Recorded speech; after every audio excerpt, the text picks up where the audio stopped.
Hey everybody, welcome back to Shock and Schlock. I'm your host, Herschel Gillis, and today I'm going to be continuing the Jörg Buttgereit series with my personal favorite Jörg Buttgereit film. And I know that's sort of a spoiler, but these are more discussions and talking about what I like in the film than reviews at this point. So we're going to be talking about Der Todesking, or The Death King. So what is it? It was the film that was shot in between Necromantic 1 and 2 by Buttgereit. It's a series of shorts, all dealing with suicide and topics of death, decay, decomposition, stuff like that. And it is fantastic. Uh, it's far and away, in my opinion, Jörg Buttgereit's best film. Um, it's told without humor, unlike Necromantic 1 and to a degree Necromantic 2. It's a far cry from those. I would say it's on the same level of seriousness as Shrum, which I'll talk about in the next video, but this one is really special. Um, some of the scenes in this are really just gruesome, and I just want to give a couple standout examples. There's one where um, a man goes to a movie store or movie rental place and rents this Nazi sexploitation film. Um, and it just leads to a suicide.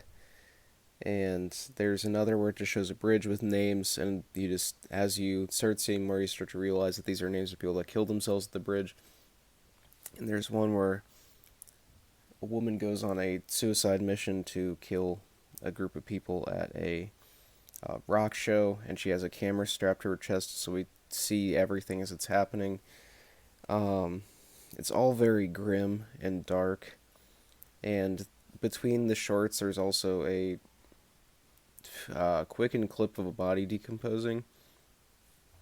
It's all very uncomfortable and um, unsettling, to say the least. But there's a lot of ideas of suicide and everything in here that are discussed that are interesting. Just like how prevalent it may be and how we want to be remembered, even though, like, even in death, we want to be remembered, and it brings up this entire topic of suicidal thoughts and everything there. And um, it's just interesting to watch. Um, it's shot fantastically. The special effects, when they are there, are great. The decomposing body looks incredibly realistic, and I wouldn't be surprised if there was some real aspects of that. Um, it's shot incredibly well. You can really see Bucharest. This is the film that really he stepped up his cinematography to a massive degree. Necromantic 1, I'm a big fan, obviously, as I talked about previously, but um, there is a level of amateur cinematography there. This one looks very much professional and really good. There's another scene on a bench where a man speaks to a woman, and I don't want to spoil it here because it's my favorite part of the movie. But the dialogue is so well written, and Jörg Buckereit's build of tension through both the dialogue and music and the way the film was shot and the editing techniques and everything is just masterful. Um, it's 7 shorts in this. Each of them is told a different day of the week, and it's like sort of having this thing that's shown that's like death is all around us at all points in time. Um, I think the film may not appeal to some people, though. Um, this is not a film to watch if you've dealt with depression recently and everything. That depression and thoughts like that are something that I struggled with a lot, and I've been fairly open about that with people. Um, Not currently, but Um, when I wouldn't have watched this during that time years ago though. It's worth noting. There's not really any like hopeful. Um, there's not any hopeful ideas presented here. That's what I want to say. Um, it's very bleak, but it's beautifully shot. It's edited fantastically. The music is great. I have this on. This is one of the few films that I own the soundtrack of as well on vinyl. Um, yeah, it's really really good. Um, and there's while it is almost entirely humorless, there is one little part in there of during the scene with the man going into the store to look at VHS tapes. There are a couple of well, there's a copy of Necromantic on one of the shelves, sort of like that self-referential idea there was kind of funny, and the film that the man rents looks exactly like an Ilsa movie, which I thought was a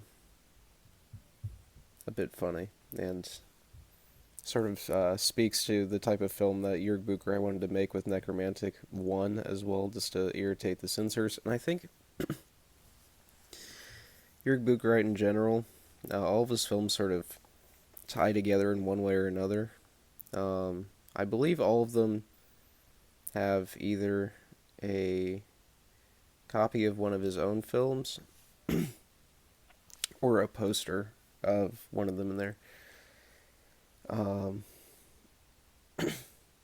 they just all tie together, and it's like Jörg Buchrein wants us to remind us that these are also just films, um, but that films can have an impact as well. I think that there's a lot of commentary in these that people don't really pick up on as well, but that's probably it's probably a topic for another video there. But yeah, this is a great movie. I know it's bleak and everything, but it's almost comfortingly bleak, and I find myself returning to it quite a bit. It's completely unlike anything else. So you love it or hate it, you're gonna come out of this and you're gonna remember it. Um, as far as the actual Blu-ray release, once again I have the Cold Epics one. I also have it from Arrow, but this one comes with the Corpse Fucking Art documentary, which is well worth a watch as well. Comes with the soundtrack, making of video, commentary, and new introduction by Jörg Buchrein, which is always entertaining to watch. He's a funny guy. Um, but yeah, this is a good one. You should definitely check it out. The final Jörg Buchrein video plus my little collection review. You might be able to see it in the background there, my signed Jörg Buchrein photo there. Stuff like that's going to be in the fourth video. And tomorrow is going to be the first episode of a new show, Shock and Schlock's Shitty Shark Saturday. Because, of course, I had to choose a title that I cannot say quickly. And I feel like that fits the tone and vibe of my channel, though. So, yeah, that's it for today, guys. As always, I'm your host, Herschel Gillis, signing off. 0 thoughts, 0 editing, 0 brain cells. Come back tomorrow for that new shark video. Got some props and everything. Gonna be a fun one. So, thanks, guys.